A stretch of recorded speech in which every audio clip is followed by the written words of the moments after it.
Dans cette vidéo, je vais vous apprendre à configurer l'espace de travail pour trader les marchés EU. Alors, première chose qu'on va aller faire, eh bien, selon votre broker, selon votre data provider, la première chose à faire, c'est de vous rendre ici dans l'icône de connexion.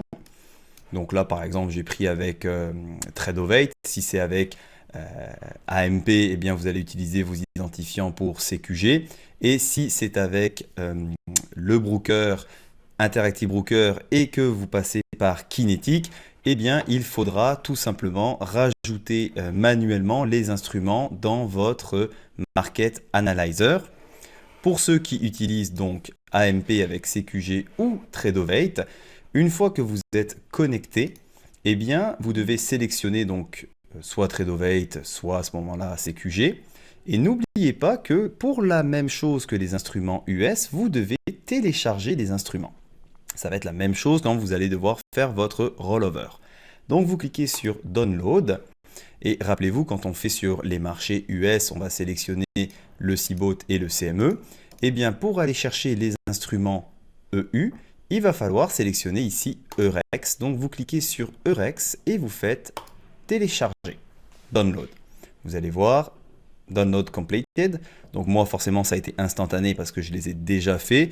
Vous allez voir, ça peut prendre 10-15 secondes selon votre connexion Internet. Une fois et une fois seulement que c'est écrit download completed, à ce moment-là, vous pouvez fermer et vous allez avoir les instruments qui vont être disponibles quand vous allez ouvrir des dômes. Donc, pour ouvrir des dômes, pour créer notre espace de travail, eh bien, c'est la même chose. On va aller ouvrir ici sur le marteau. Et vous allez voir que, vu que j'utilise Tradeovate, ça va être écrit Tradeovate. Si vous utilisez CQG avec AMP, par exemple, eh bien, ce sera écrit CQG. Et si vous utilisez Interactive Broker avec Kinetic, il va falloir aller chercher aussi vos instruments après les avoir rajoutés dans le Market Analyzer. Vous devez cliquer ici sur Plateforme et vous allez sélectionner vos instruments dans cette fenêtre-là. Donc, pour AMP, CQG et Tradeovate, ça va être dans cette fenêtre. Donc, on va aller chercher le premier, qui va être le FGBS. Donc, vous voyez ici le band. On clique dessus, on fait OK, et voici notre fenêtre.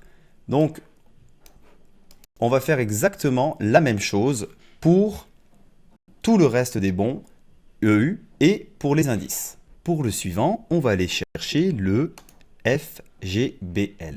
Donc on tape FGBL et le voici. On fait OK.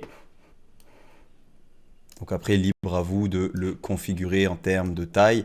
Si jamais c'est trop petit ou trop gros sur votre écran, à ce moment-là, je vous invite à aller sur Setting ici et dans Apparence. Par exemple, vous voyez, si je le mets en 10, eh bien, ça va réduire la taille de votre dôme. Et au niveau des prix, si vous voulez réduire les colonnes, quand vous passez votre souris ici en haut, vous maintenez appuyé et c'est comme ça qu'on peut jongler avec la taille de vos colonnes. On va aller chercher le suivant. Et le suivant, c'est le FESX, donc l'Eurostoxx. Voilà.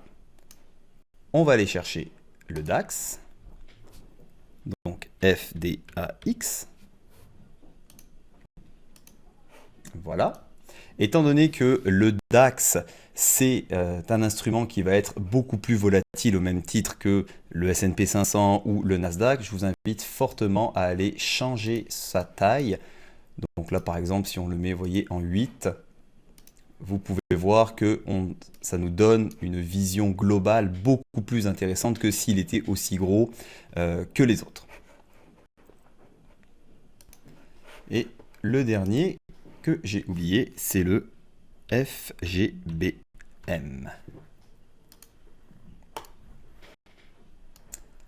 Donc voilà comment vous allez être en mesure de sortir vos dômes. Après, c'est à vous de vraiment régler au niveau de la taille et de l'adapter à vos écrans.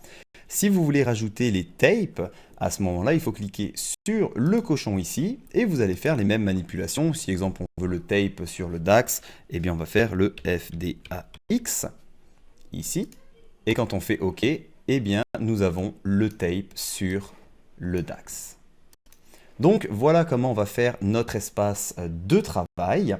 Et dans la prochaine vidéo, je vais vous faire le comparatif entre les instruments EU et les instruments US.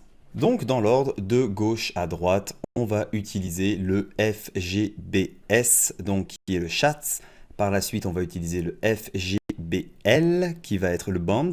On va avoir le FGBM, qui va être le bubble, le FESX, le Stox, et pour terminer, le FDAX, qui est le DAX. Dans la prochaine vidéo, je vais vous faire voir pourquoi je les ai mis dans cet ordre-là, et on va les comparer aux bons et indices US.